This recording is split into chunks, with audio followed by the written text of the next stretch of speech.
우리 강의 시절 학생들을 보니까 뭘 엄청 먹어야 되는 거야, 이제 보니까. 특히 여학생들이.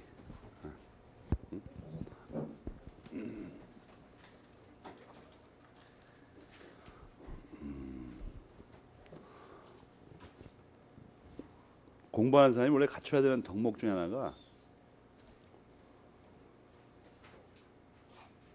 요즘은 이제 그런 거를 말을 안 해주기 때문에 학생들이 혼란을 겪는데, 이상한 게 뭐냐면 전 국민이 젊을 때 공부에 매달리는데 몇천 년간 그 이루어져 내려와 가지고 공부하는 그 방법에 관한 노하우들이 쌓여 있습니다. 근데 그것을 전혀 이상하게 후대에 전달하지 않아요, 우리나라에서는. 그러니까 예를 들어서 공부할 때는 하체가 따뜻해야 됩니다. 그리고 원래는 식사는 5번 먹게 돼 있어요. 그러니까 3번에 먹을 걸 나눠 가지고 조금씩 5번 먹게 됩니다. 또 공부할 때는 그 습도를 맞춰야 돼요. 습도. 응? 보통 그 공부하는 사람들이 그 객지에 나와 있는 사람들이, 또는 뭐 서울에 살아도 아파트에 있는 사람들이 호흡기가 망가져가지고, 왜 책을 많이 보면 호흡기가 망가지냐면, 이 공부한다는 것은 뇌력을 소모하는 건데 뇌에는 영양분이 필요한 게 아니고 산소가 필요한 겁니다. 산소가. 그런데 산소를 소비를 많이 하니까 폐가 활발히 움직이는데 기관지하고, 다른 거 할 때는 별로 모르는데 공부할 때는 금방 기관지가 망가져요. 그래서 원래 그 예전에 조선시대 때나 고려시대 때도 공부하는 사람들은, 여러분 저런 거 모릅니까? 대학자들이 산골짜기에 가서 털을 잡고 공부를 하죠, 이상하게. 집에서 공부 안 하고. 왜냐하면 저자거리에는 그런 습도라든지 뭐 소음 문제라든지 공기 이런 게 맞지가 않아요. 그러니까 산골짜기 가서 초막을 짓고 적당한 자리 잡아요. 적당한 자리를 잡으려니까 또 풍수하게 정통해야 됩니다. 근데 그런 사소한 걸 지키지 않아요. 그러니까 뭐 학생들 보면은 여름철에 보면 반바지 입고 맨발로 쓰레빠꾸를 왔다 갔다 하고, 슬리퍼도 뭐 이렇게 좋은 거 비싼 것도 아니고 어디서 그 1,000원짜리 뭐 2,000원짜리 이런 것. 그래서 여러분이 그 몰라서 그러는데 발이 망가지면 말이에요, 대가리가 안 돌아가요. 안 돌아간다고.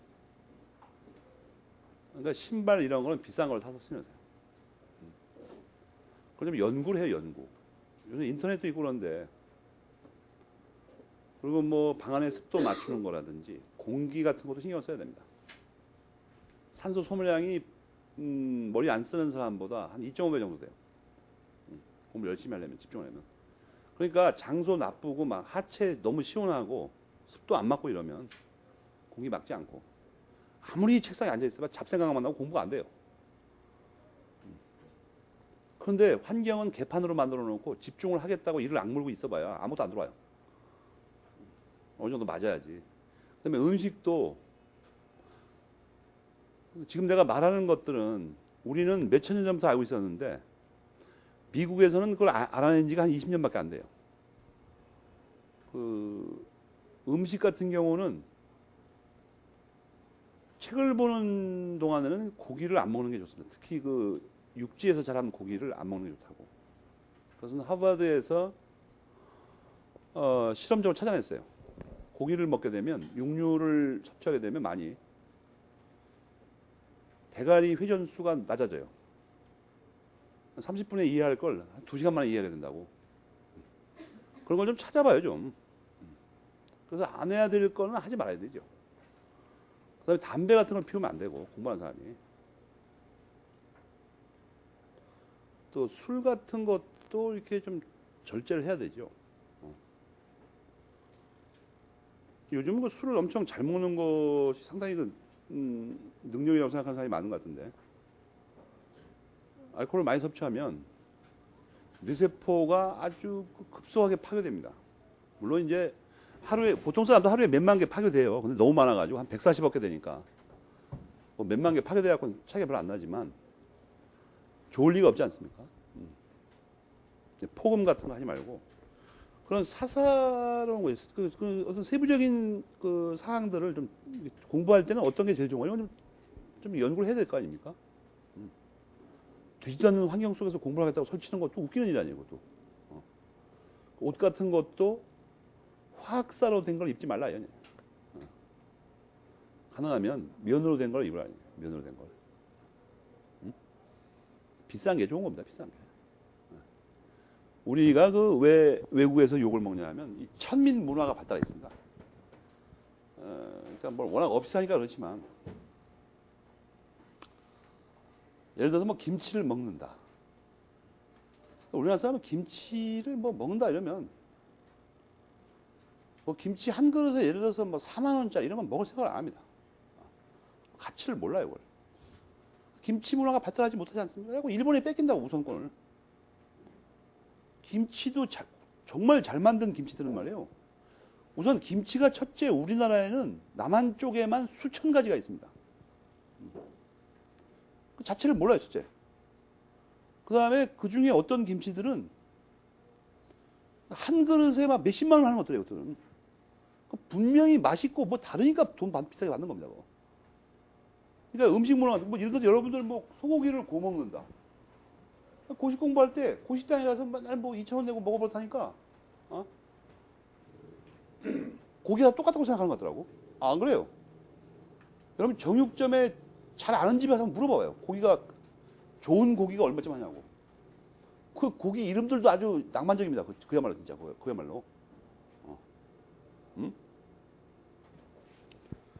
그러니까 소고기 부위 중에 어떤 거는 한 그릇에 몇만 원 하는 것들도 있어요. 한우들. 뭐 이름도 달라요. 그냥 등심이 아니고 눈 내리는 꽃등심 이렇게 돼 있다고.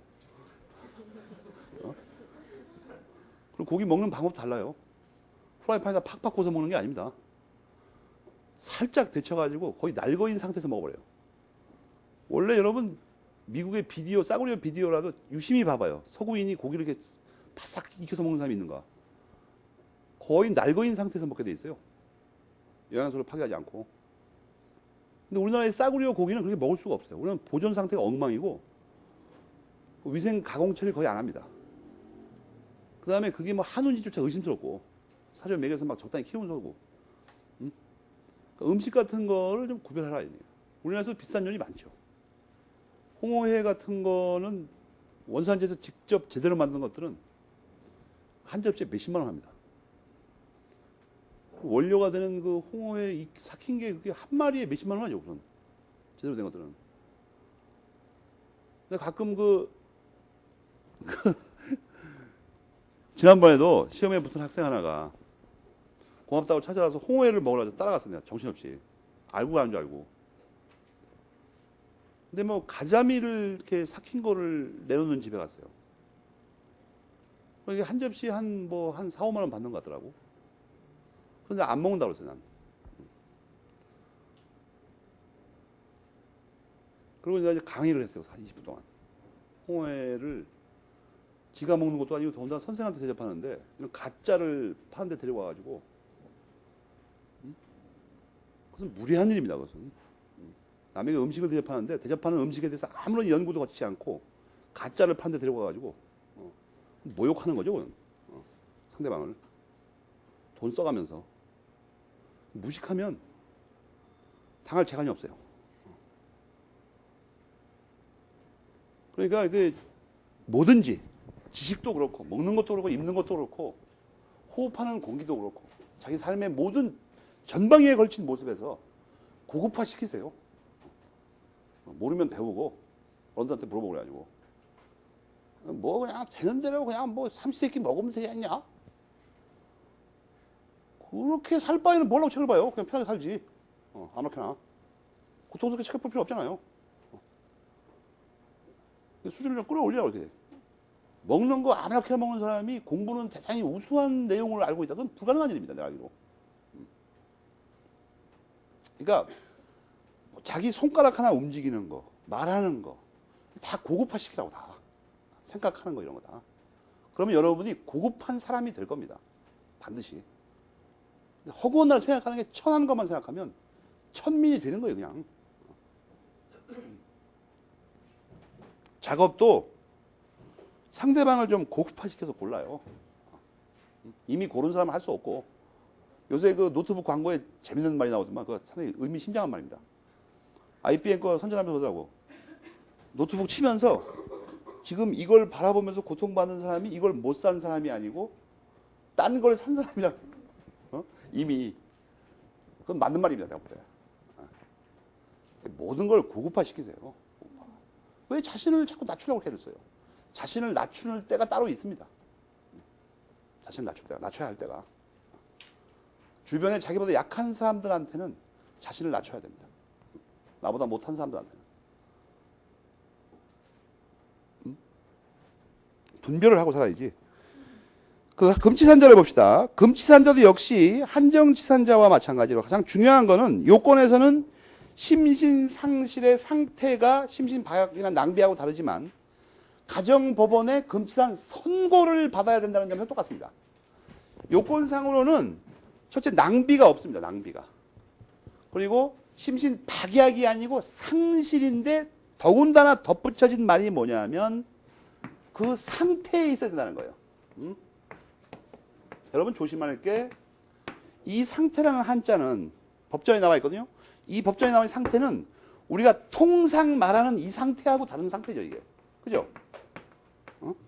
우리가 보통 무엇이 어떤 상태에 있다고 할 때는 이걸 씁니다. 근데 법전에 잘 보면 이게 이 글자를 쓰고 있다고, 이거. 이게 항상 상자죠. 항상 상자. 알겠습니까? 그러니까 항상 그러한 상태에 있다 이 뜻입니다. 그냥 상태가 아니고. 한자가 다르기 때문에 이게. 법전을 예리하게 째려봐요. 법전을 찾아펴가지고. 과연 그런가? 12조.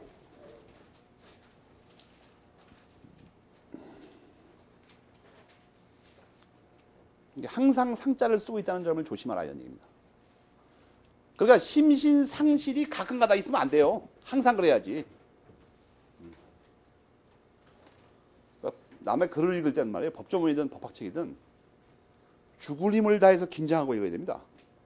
그러니 멍터, 뭐 그렇겠지 뭐 이렇게 하면 안 돼요. 만화책이 아니에요. 법학책은. 상태 항상. 그러면 여기서 논점이 그거죠. 벌써.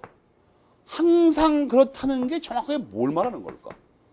그냥 24시간 계속 그래야 되나 이거? 그러면 한 15시간은 정신이 나가 있고 20에서 15 빼면 얼마예요? 9시간이요? 9시간은 가끔 제정신이 돌아오면 이건 아닌가 그러면? 이런 문제가 있다고 당장. 교과서에 그거부터 나오죠. 그거부터. 97페이지 맨 밑에 네 줄 읽어봐요. 당장 그게 논점이 된다고 당장. 이 항상이라는 게 뭘까 이거?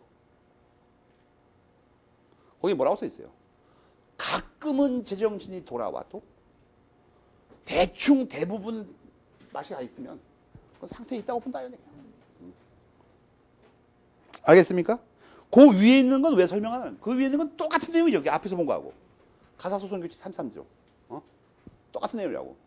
정도의 차이에 불과합니다. 그 첫 번째 논점은 상태가 뭐냐를 우리가 배웠고 98페이지 괄호 2번 보면 그것도 똑같아. 박스 친 건 아까 앞에서 봤고 이미. 그죠? 본배 사후검도 똑같고. 절차도 보니까 똑같아. 그죠? 내용이 똑같잖아, 이상하게. 그다음에 행위 능력. 여기만 달라요. 행위 능력이 다를 수밖에 없어요. 여러분 13조를 읽어보면 13조가 말이에요. 5조하고 비교해 보세요. 취소할 수 있는 요건에 그 써있는 내용이 다르죠. 5조에서는 동의를 얻지 못하면 취소한다고 써 있어요. 그죠? 근데 13조에는 아무 한정어가 안 붙어 있어요, 앞에. 그냥 취소할 수도 없어. 그냥 밑도 없이. 그건 뭘 말하는 거예요? 교과서에 있듯이 언제나 취소할 수 있다는 거예요. 여기서 언제나가 무슨 뜻입니까?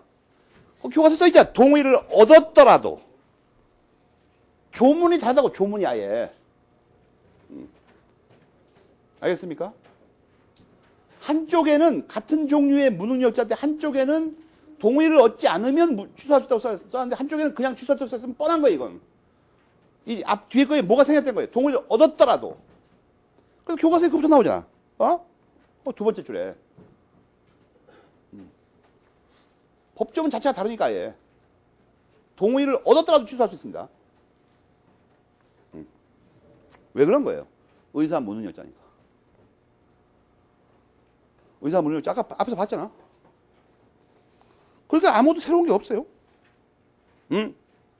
거기 뭐 상속법의 특칙이 좀 나와 있는데 곽윤희 선생님은 상속법의 특칙을 왜 총칙에다 쓸 수밖에 없었냐면 상속법을 제3법이라고 하니까.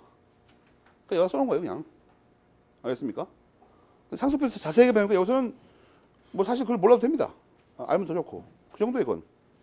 그 다음에 후견인도 똑같습니다. 다만 이 후견인의 권한이 다르다고 했죠. 동의권이 없다고. 알겠습니까? 거기 6번째 줄인가요? 그것만 기억하면 돼요. 후견인에게 왜 동의권이 없어요? 의사 무능력자니까. 동의해도 유효한 행위를 할 수 없으니까. 금지산 선고의 취소? 취소. 역시 가정법원이 하는 겁니다. 소급표 없죠. 여기서는 표현을 간략하게 넣으셨죠. 한정치산 선고의 취소에 관해 설명하고 갔다. 제일 중요한 게 뭐예요? 소급표가 없다는 거예요. 국가기관의 취소니까.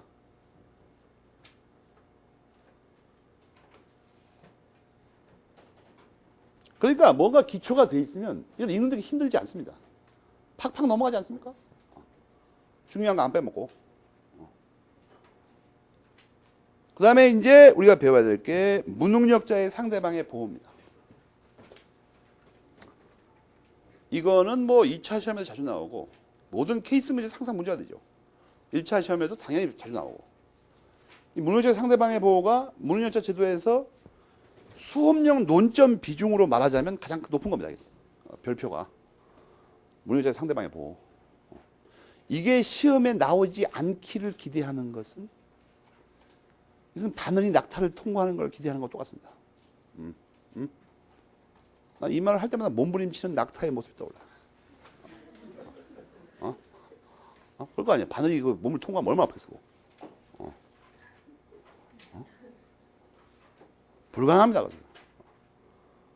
그 반대는 가능하죠, 오히려. 바늘 구멍을 낙타만큼 만들어 놓으면 낙타가 바늘을 통과할 수는 있어요. 그러니까 반대는 안 된다니까? 너무 아파가지고. 그래서 무능력자의 상대방의 보호는 맨 먼저 우리가 해야 되는 게, 아니, 무능력자의 상대방은 왜 보호하냐는 거야, 도대체. 원래 무능력자를 보호하게 돼 있지 않습니까? 원래. 근데 왜 갑자기 상대방을 보호한다고 설치냐, 이거. 앞에서 배운 거죠. 앞에서 배운 것 중에 가장 여러분이 떠올려야 되는 말이 뭐죠? 무능력자 제도는 거래의 상대방이나 제3자를 희생하고 무능력자 자신을 과도하게 보호하는 제도입니다. 그러니까 그 본래의 취지에 어긋날 수는 없지만 그 무능력자 보호 제도의 취지에 크게 어긋나지 않는 범위 내에서 보호가 소홀히 됐던 상대방을 조금 배려해야 된다는 거예요. 왜냐하면 양 당사자의 그 이익을 보호할 때 균형 잡히게 해야지 너무 한쪽만 보호하게 되면 법적인 어떤 형평에 어긋나니까 좀 소홀해졌던 그 상대방 보호에 조금 배려를 더 하자 이거예요. 그걸 찾아보자. 그래가지고 그런 얘기가 있죠. 그런 얘기가 있어 거기. 그 대신 여러분은 이걸 읽을 때 여기 시험에 집중으로 나오니까 99페이지 맨 밑에를 읽을 때도 번호를 매겨야 돼요. 물론 상대방 보호가 필요한 그 구체적인 그 내용을 읽어야 되죠. 그래서 밑에서 세 번째 줄부터 보면은 이게 불리한 점이 뭔가가 나와 있죠. 불리한 점이 뭔가. 이거 뭐냐면 취소할 수 있을 뿐만 아니라 취소권도 한쪽만 가지고 있어요. 무능력자 쪽에서만. 취소권을 무능력자 쪽에서만 갖고 있다는 말은 어디서 나온 거예요, 갑자기? 140조에서 나온 거예요. 140조에서. 알겠습니까? 갑자기 나온 말이 아니고. 140조에 상대방은 취소권이 있다고 안 써 있다고. 알겠습니까? 그래서 무능력자 쪽에 있는 거예요. 뭐 이론상 나온 말이 아니에요, 이게. 법조문에 이렇게 써 있으니까 나온 거지. 그 다음에 두 번째로 그 행사도 또한 자유이므로 이 말이 나오죠. 취소할까 말까는 자유입니다. 알겠습니까? 이건 멀리 근거를 찾으면 어디서 나온 거예요, 이거? 권리 자유의 원칙을 우리가 배우잖아요. 권리 자유의 원칙. 이 형성권이라 취소권이 형성권이라 더더군다나 이건 자유 없어요. 법에서 허용하면. 그래서 어떻게 되죠? 그러므로 무능력자와 거래한 상대방은 자기 맘대로 거래 행위의 구속에서부터 벗어나지 못합니다. 왜? 취소권이 자기한테는 없어요. 그 다음에 또 뭐예요? 같은 말이죠. 전적으로 무능력자 쪽의 의사에 의하여 좌우되는 불안정한 상태가 된다. 결론이 뭐예요? 100페이지 첫 줄에? 결국 상대방은 무능력자 보호를 위해서 희생되는 것이 된다. 그 다음에 여기서는 말이에요. 여러분 책을 때 포인트는 뭐냐? 100페이지 첫 줄에 상대방은, 그걸 빨간 걸로 네모치고 1번 매겨요. 상대방은 1번을 매기고 빨간 걸로. 세 번째 줄에 제3자도, 그건 동그라미 2번입니다. 이걸 나눠서 정확히 알아야 됩니다.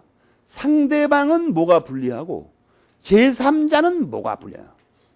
상대방은 취소권이 없어서 불리하고 제3자는 소급표 때문에 불리하다고 써있죠. 그걸 바꿔서 이해하면 안 됩니다.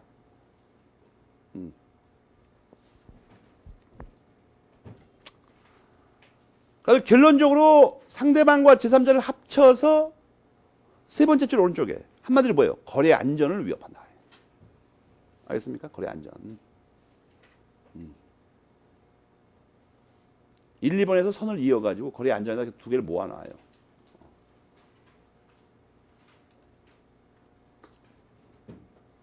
그러면 100페이지 로만자 2번에서 그럼 이렇게 불리한 경우에 또는 거래 안전을 위협하는 경우 이걸 보정하기 위해서, 개선하기 위해서 어떤 방안을 강구하고 있냐. 민법은 도대체 어떤 방안을 강구하고 있을까? 크게 두 가지입니다. 크게. 이건 무슨 말이냐면 민법에서는 취소할 수 있는 경우가 무능력자 제도에서만 취소할 수 있는 게 아닙니다. 취소는 여러 군데서 할 수 있어요. 취소를 무능력자 말고 딴 데 취소 못하는 게 아니라고. 여러분이 109조 110조를 읽어봐요. 그럼 엉뚱한 것도 취소할 수 있는 게 있다고.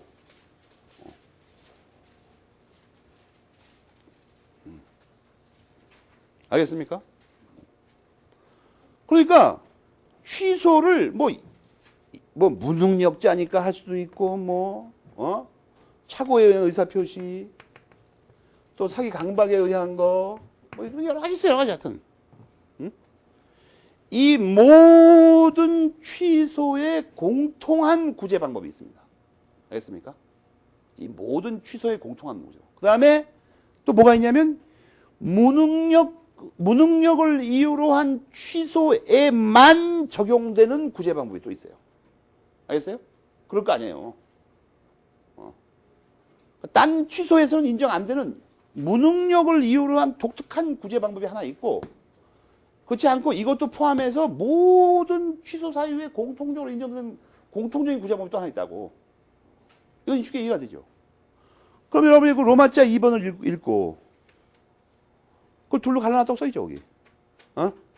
그래서 두 가지와 세 가지가 있다고 써있죠. 어떻게 네모를 치든 카라를 치라든 번호를 매기든 어떻게 그걸 구별해봐요, 거기서. 공통한 구제 방법하고 특유한 구제 방법. 두 가지, 세 가지가 보이지 않습니까?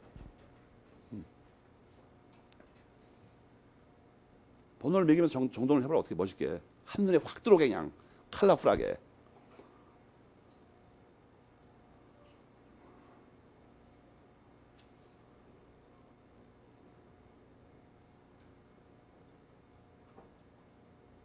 찾기도 안 어려운데 내가 볼 때.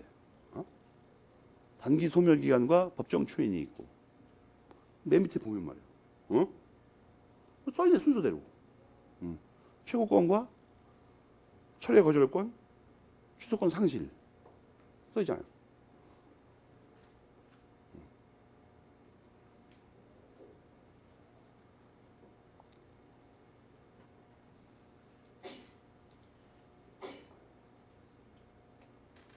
법학책에서는 이렇게 쉽게 빨리빨리 핵심 건더기를 찾아내야 됩니다. 여러분이 논점이라고 하는 거. 이 논점이라는 말이 굉장히 어려운 말인데 이게 뭐 정확하게 어떤 걸 번역한 건지 아무도 몰라요. 어? 토픽을 번역한 건지, 어? 뭐 이 까리한 거 이거? 어.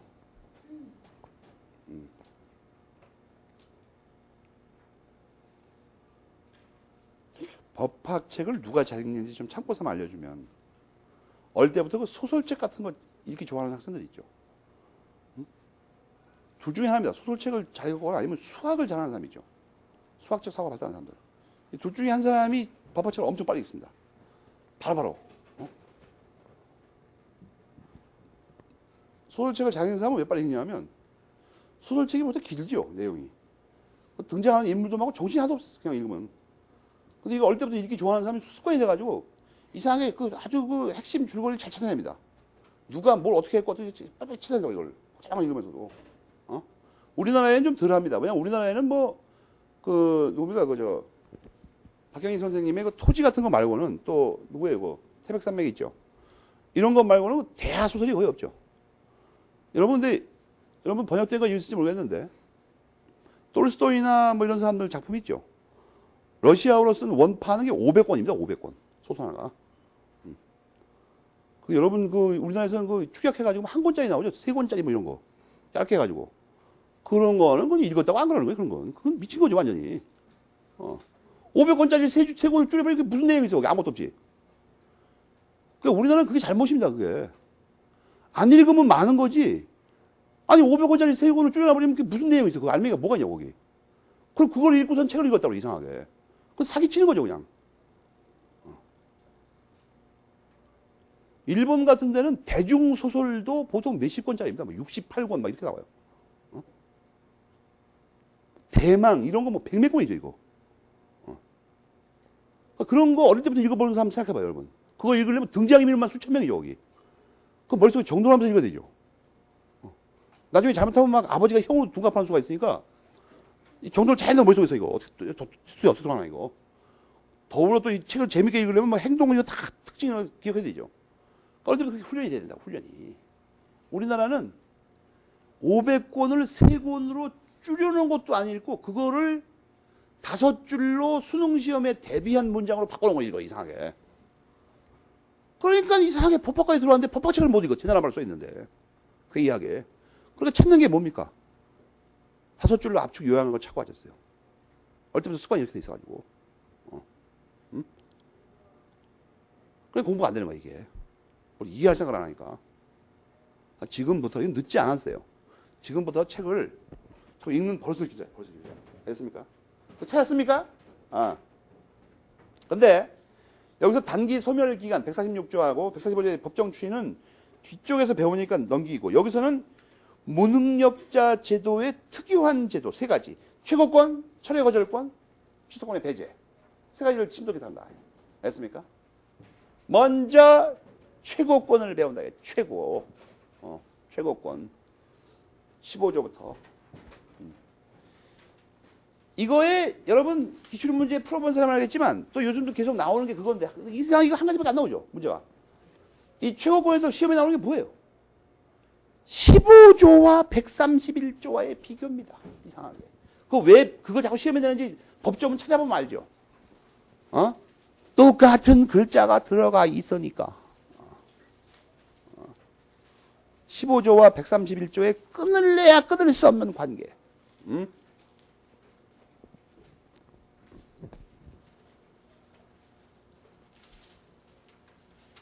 그럼 비틀어놓고 막 섞어놓고 막 맞는 거 고르라고 한다고. 15조와 131조. 그럼 보충규제 이걸 대비해놨죠. 첫째 논점은 그거예요.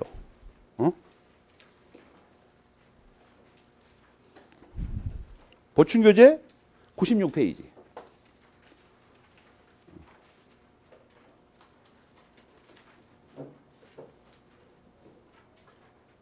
그 조문을 그냥 거기다 요약해놓은 거야 그냥.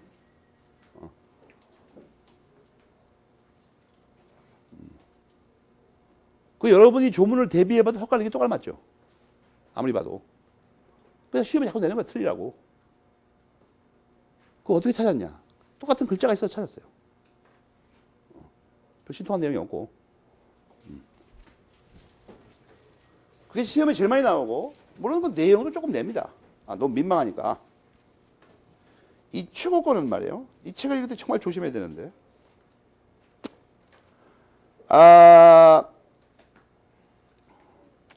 여러분이 100페이지 맨 밑에 그 로마자 1번부터 이걸 읽다 보면, 다른 거 다 때려치고 맨 먼저 해야 되는 일이 하나 있어요.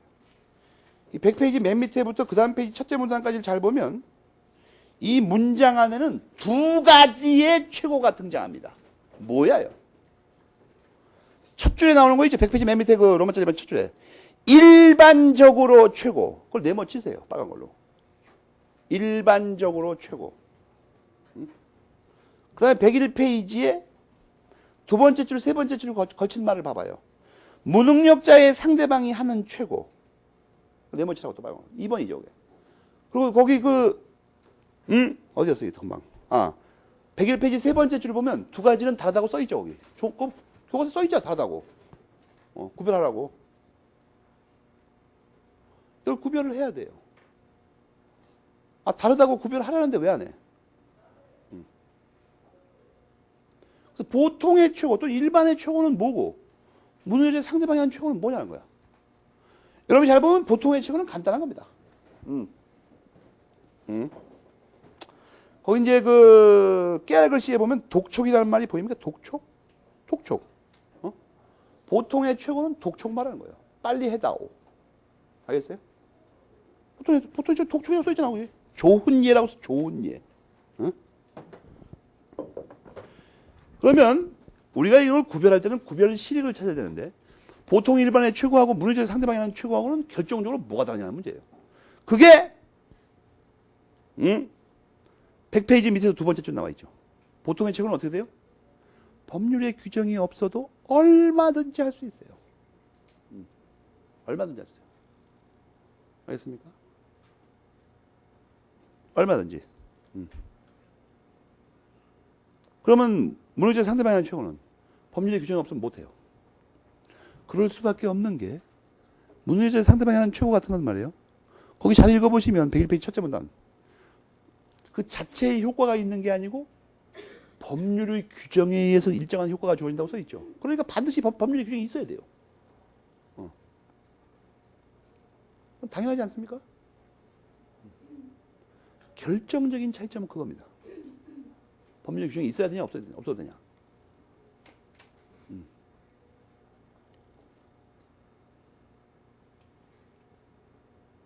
그걸 먼저 구별하고 그런 말이에요. 그걸 혼동하면 안 되는 게 100페이지 밑에서 세 번째 줄에는 요구하는 통지라고 써놨어요. 통지. 그리고 101페이지 여섯 번째 줄에 보면 의사 통지라고 써놨어요. 그래서 학생들이 헷갈리는 거야 이게. 통지하고 의사 통지하고 같은 말 아닌가? 아니에요.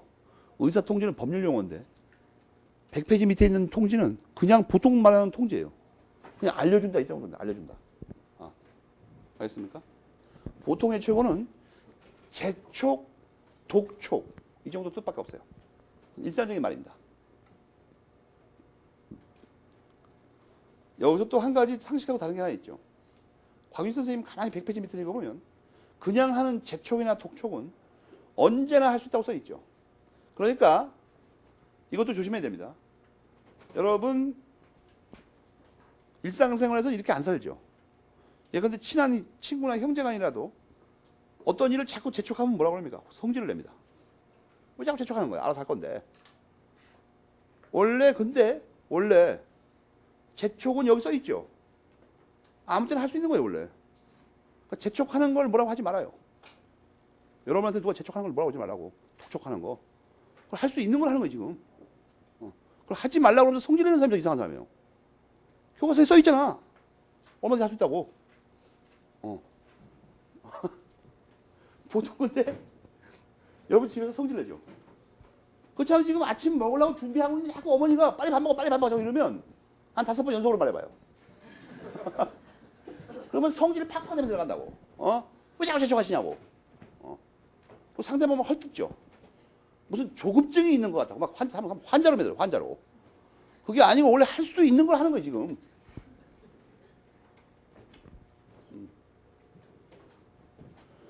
그 근데 이제 이 의사의 통지인, 거기 의사 통지 옆에 무슨 말도 있죠? 101페이지 6번째에 준법률 행위의 일종이라고 돼 있죠. 이건 아직 안 배웠는데 뒤에서 배울 거니까 염려하지 말고 빨간줄을 좀 쳐놓고. 그 밑에 뭐도 나와요? 형성권의 일종입니다. 여러분이 본 말, 이 형성권이 앞에 서론에서는 잘 안 나오는데 지금부터는 계속 나와요. 근데 형성권 나올 때마다 보충교재에 써있던 그 형성권의 6가지 특질이 있죠. 기능. 그게 안 떠오르는 사람이 있죠. 그 사람은 딴 거 하는 게 빠릅니다. 딴 거 하는 게 빨라요. 그 6가지가 안 떠오르면 이 의미를 이해할 수가 없다고 지금. 그게 어디 있습니까 지금? 보충교재 어디 있어요? 형성권 6가지 특질이. 모른다고 보진 않았으니 매일 아침마다 일어나서 보라고 했더니 어디 있어요?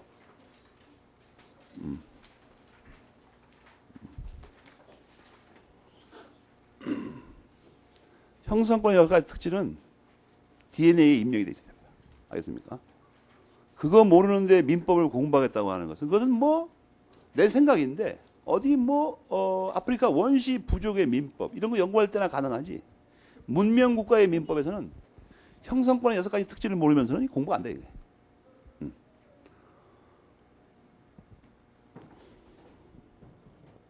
그 다음에 말이에요. 뭐 최고의 요건이라는 최고의 요건 상대방 이 부분이 있죠. 효과. 요 로마자 2, 3, 4번이 바로 131조와의 대비가 필요한 부분입니다. 이거 하나만 외우면 소용이 없어요. 아까 말했듯이. 알겠습니까?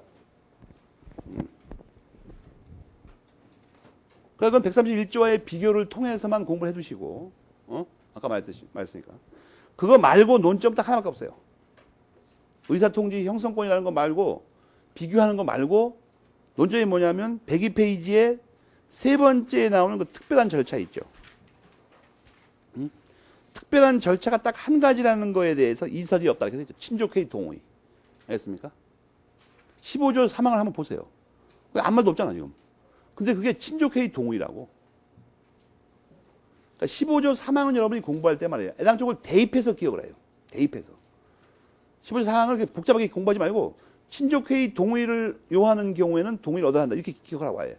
그거 하나밖에 없으니까.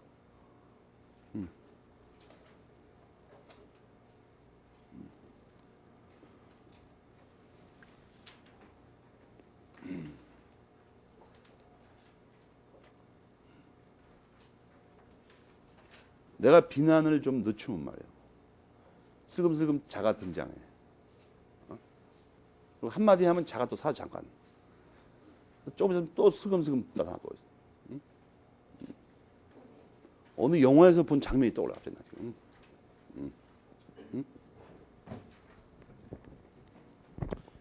최고는 그러니까 원래 최고는 지금 설명한 그 세 가지밖에 논점이 없습니다.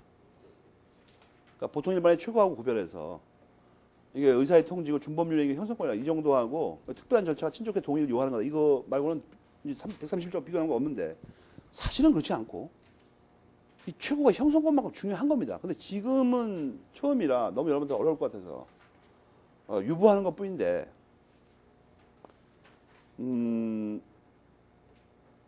조금 이따 이 뒤에 또 나오니까 그때 줄 거지만 이게 전부라고 생각하면 안 됩니다.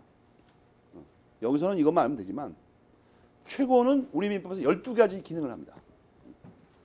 우리 민법은 총칙부터 상소법까지 그 내용의 한 10분의 1가량이 최고에 관한 거예요, 전부. 실제로. 12가지 기능을 원래 익히고 있으면 지난번에 뭐 해갖고 한 몇 분의 1을 줄였죠. 형성권 때문에 몇 분의 1 또 줄이고 최고로 또 한 10분을 줄이고 이게 줄여 나가다 보면 말이에요. 민법에 개뿔따구로 아무것도 없어 이상하게 어땠는지. 그리고 민법을 숙달한 학생들은 그 공부를 잘하는 이유가 그겁니다. 처음에는 대단히 뭐 민법이 양이 제일 많죠. 그걸 두껍고 법조도 제일 두껍고 그러니까 뭐 대단한 거라고 생각했는데 공부를 열심히 하다 보니까 개뿔따구로 아무것도 없어요. 그 정도 되면 머릿속이 어떤 리걸 리즈닝이 꽉 찹니다. 법적으로 이게 무장이 된다고. 그럼 천하무적이 됩니다. 민법만 읽을 줄 아는 게 아니라 아무거나 법전만 좀 읽어요. 제대로 교육받으면. 그러니까 민법을 중시하는 겁니다. 근데 감동받은 게 작년 겨울에, 작년 겨울이 아닌데? 이번 겨울. 아직 새해가 안 갔으니까. 메일이 하나 왔는데, 무슨 전북대학교 학생이라고 하더라고. 지금 4학년인데, 2학년 때 내 테이프를 듣고, 한번 인생의 모험을 걸기로 하고, 2년 동안 민법책만 봤다는 거예요. 그 학생 전화가 왔는데, 주변에 동료들이 자기를 놀린다는 거예요. 왜냐하면 내 테이프를 몇십 번을 들었더니 말투와 억양까지 흉내를 내가지고 몇십 번 들으면 그렇게 돼버리죠. 책을 컷마까지 다 체크했다고 하더라고요. 2년 동안 민법책만 들어봐가지고. 그러니까 왜 메일을 보냈나 생각해봤더니 이제 이런 말 썼더라고. 맨 끝에 이제 외람된 말씀이지만 선생님하고도 대화를 할 수 있을 것 같습니다. 이렇게 써놨어요. 곽윤직 시리즈에 대해서는 자신 있다 이런 얘기죠. 그리고 이제 그만 썼더라고. 중간에다가 왜 민법을 통달할 때까지 보라고 했는지를 이제 알았다 이거예요. 이제 알았다. 내가 이제 이런 말만 했습니다. 축하한다고 써놓고 뭘 그렇게 썼냐 하면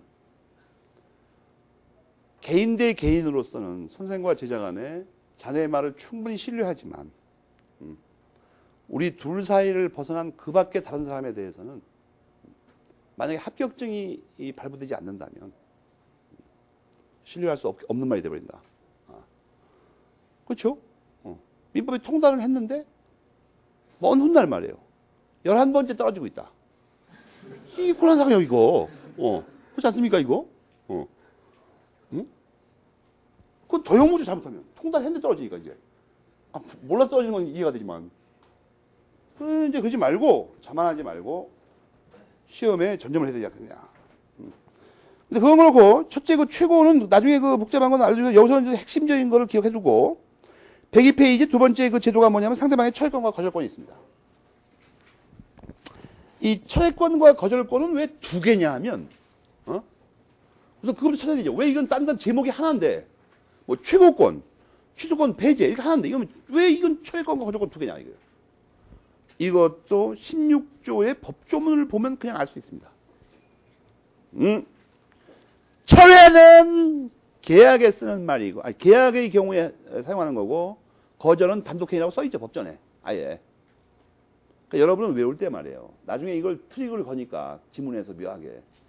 교과서에 거의 철회권, 거절권이라고 돼 있지만, 여러분은 계약의 철회권, 단독행위의 거절권, 애시당초 그렇게 기억하라고, 애시당초. 혼동이 없도록 그냥. 이중으로 공부하지 말고. 이중으로 공부할 필요가 뭐가 있어? 처음부터 여러분 대가리에 입력되기를 아예 계약의 철회권, 단독행위 거절권 이렇게 입력이 되도록 하라고 처음부터 아예 그냥 2중, 3중으로 머리 돌리지 말고 알겠습니까? 그러면 야 이건 뭔가 좀 논점이 있을 것 같지 않습니까? 없어요. 법전 아까 본 김에 16조를 가만히 대비해봐요. 위아래를. 같은 조문에 있는데 같은 기능을 하는 제도인데 조문이 다르게 조문이 한쪽에 있는 게 한쪽에 없어요. 그죠? 16조를 보면 그렇게 돼 있죠. 조문을 가보면 뭐가 있는지 없는지 모르다는 거예요. 거기 알고 있느냐 모르고 있느냐가 똑같이 나오잖아. 아까 7, 8조처럼 여기서도 문제가 됩니다. 이게 일부러 차이가 나게 둔 거냐 실수로 차이 나게 한 거냐 이거예요. 어떻게 된 거냐 이게. 교과서에 그래서 논점이 그거밖에 없죠. 여러분이 그 102페이지 로마자 2번 쪽에 밑에 부분을 빨리 읽어봐요. 학설이 갈리죠, 학설이. 일부러 그런 거냐, 실수로 그런 거냐. 다수설은 뭐예요? 여기서는 7, 8조와 달리 일부러 그랬다는 거예요, 일부러. 그죠? 다수설이.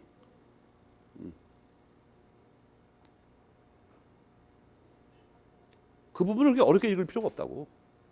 법전을 뚫어지게 쳐다보면서 이 학설이 뭘까? 읽어보면 그만 알 수 있죠. 그 근거는 뭐죠? 단독행위와 계약은 다르기 때문에 성질이. 그죠? 그래서 그건 일부러 차이가 나게 둔 거라고 본다는 게 다수이다. 알겠습니까? 그게 논점이라는 게 시험에 나오는 게 뻔한 거예요. 법전을 잘 읽으면 됩니다. 법전 보니까 계약에는 철회권이라고 그러고 단독행위는 거절권이라고 하는구나, 이거. 그거 시험에 잘 나와요, 그래갖고. 두 번째는 뭐예요? 이게 알고 있는 경우에도 할 수 있나? 이게 왜 다르게 써놨지, 이상하게? 그러니까 만약에 일부러 한 거면 그 근거를 찾아야 되죠. 왜 일부러 했을까? 단독행위하고 계약은 성질이 다르니까. 그래서 된 거예요, 스토리가 지금. 103페이지 상단까지. 그거밖에 논점이 없잖아, 지금 아무 읽어봐도. 책에. 별달리. 하긴 뭐 뭐든지 알면 쉬운 거죠. 모르면 답답하고. 알겠습니까? 7, 8조의 경우와 16조 1, 2항은 이게 상황이 다른 거예요.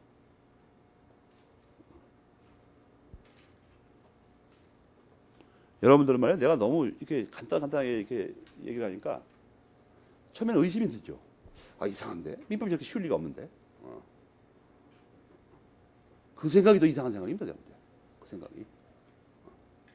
민법이 우리들의 일상적인 삶을 규율하는 건데 이상할 게 뭐가 있어? 이상한 생각은 자기 삶이 이상한 거야, 그게. 뭔가. 엉뚱한 짓거리 하고 있는 거야, 지금.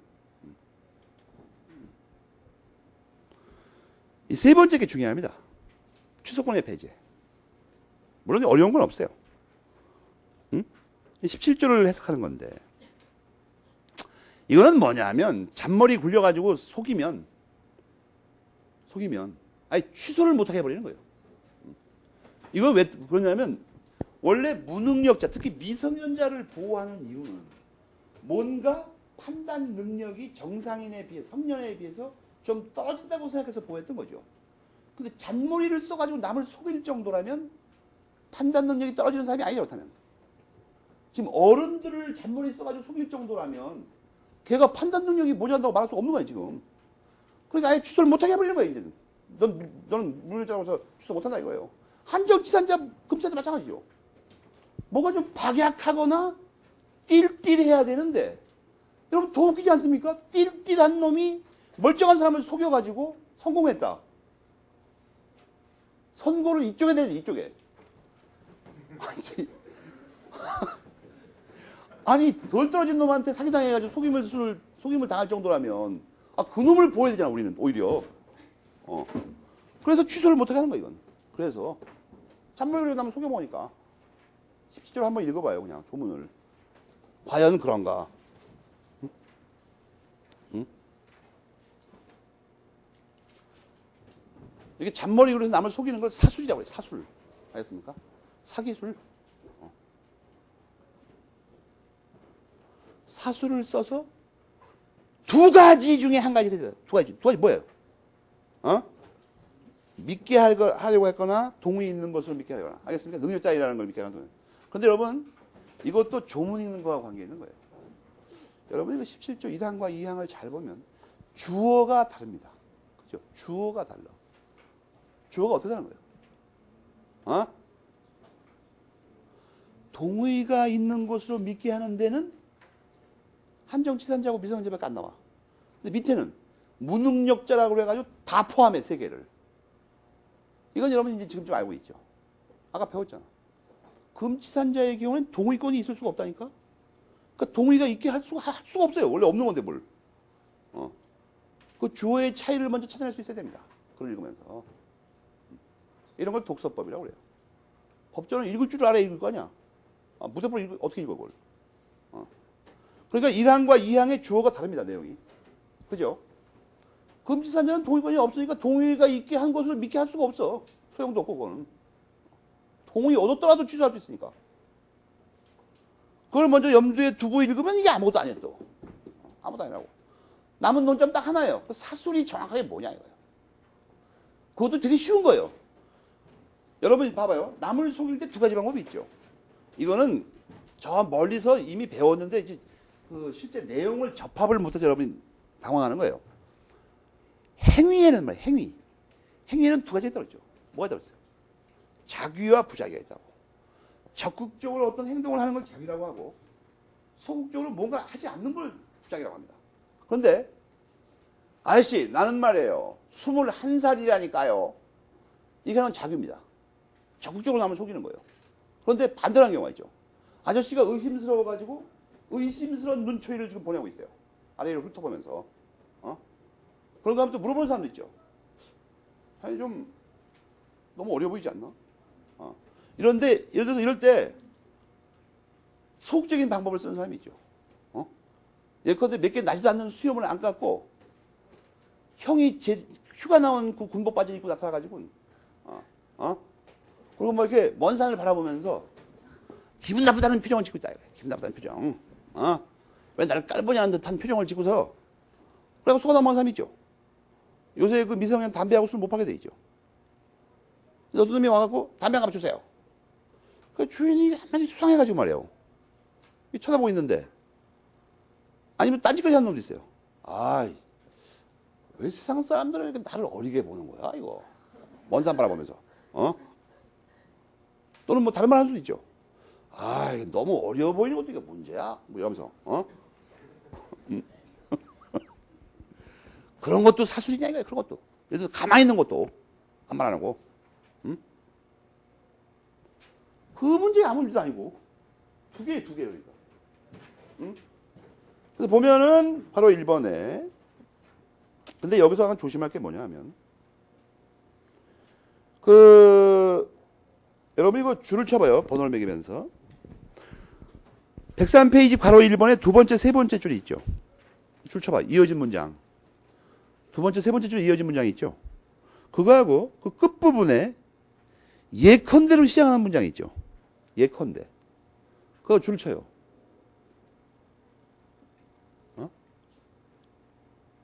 그게 얼핏 보면 똑같은 말 같죠. 예컨대 위에 있는 이해하고 밑에 있는 이해하고 다른 얘기죠. 여러분이 그리고 이걸 똑같이 대입하기 위해서 밑에서 세 번째 줄에 법정 대리인의 동의서라고 되어 있는데 동의서 앞에다가 위조한을 집어넣으세요. 위조한. 그러면 위에 문제가 똑같이 돼버리죠.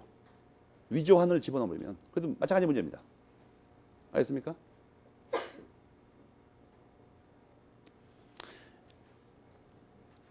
여러분 조심할 게 아까 내가 이 주어가 다른 걸 설명하면서 금치산자의 경우는 그 법정 대리인에게 동의권이 없으니까 동의가 있는 것으로 믿게 할 수는 없다고 그랬죠. 그런데 금치산자가 자기가 금치산자라고 하면서 위조한 동의서를 내는 거는 소용이 없습니다. 근데 밑에 있는 문제는 뭐죠? 금치산자가 미성년자 또는 한정치산자라고 말하면서 위조한 동의서를 제출하면 이것은 거기 교과서에 뭐라고 써 있어요? 1항에 걸려가지고 안 됩니다. 그러니까 맨 밑에 빈칸에다 받아 쓰세요. 금치산자가 금치산자라고 하면서 위조한 동의서를 제출하는 경우 쓰라고. 금치산자가 금치산자라고 하면서 위조한 동의서를 제출하는 이게 쓰라고 받아 쓰라고다. 그 케이스하고 고유의 두 케이스하고 이 세 가지 케이스가 어떻게 다르고 시험 문제에 어떻게 낼 수 있는가를 탐구하라고. 집에 가서 밤새도록 고민해요. 쳐다보고 해서. 어떻게 이렇게 되는 건지 지금. 맨 마지막 불러준 건 어떻게 됩니까? 그럼 취소권 배제가 안 됩니다. 10초 적용 안 돼요. 그죠? 아예 전혀. 그러나 위에 두 개 중에서 밑에 있는 문제 있죠. 이것은 금치산자가 잘못한 건데도 거기 교과서에 뭐라고 써 있어요? 1항에 의해서 취소권이 배제. 1항. 알겠습니까? 그게 묘한 거죠, 그게. 그 다음에 사술에 관해서는 그 다음 페이지 보면, 세 번째, 네 번째 줄 읽어보면 알겠죠. 적극적으로 속이는 것만 사술이냐? 소극적으로 속이는 것도 사술이냐? 그 얘기라니까? 적극성이 필요하냐? 근데 여러분 잊어먹으면 안 되는 게 학설이 대립하면 반드시 어떤 실천적인 이유가 있다고 그랬죠. 실천적인 이유가 뭐라고 그랬어, 이거? 그 밑으로 읽다 보면 나오죠, 벌써. 무능력자 자신을 보호할 거냐, 거래 안전을 보호할 거냐. 그 둘 중에 하나라니까. 예외가 없어요, 학설은. 그걸 시험에 한다고 오히려. 내용도 물어보지만. 어느 쪽 학설이 어느 쪽을 보호하느냐. 그걸 외우지 말고, 그거 맥락을 이해해야 됩니다. 이게 왜 이렇게 될까? 그거는 뭐 한 두 번 읽어보면 그만 알죠. 왜 이렇게 되는지. 가만 생각해보면. 또 모르더라도 자기 머리를 그쪽으로 자꾸 돌려가요. 고쳐놓으라고. 그쪽. 이해가 되도록 강제로. 그럼 학설을 하도 외울 필요가 없어요. 저절로 알게 되니까.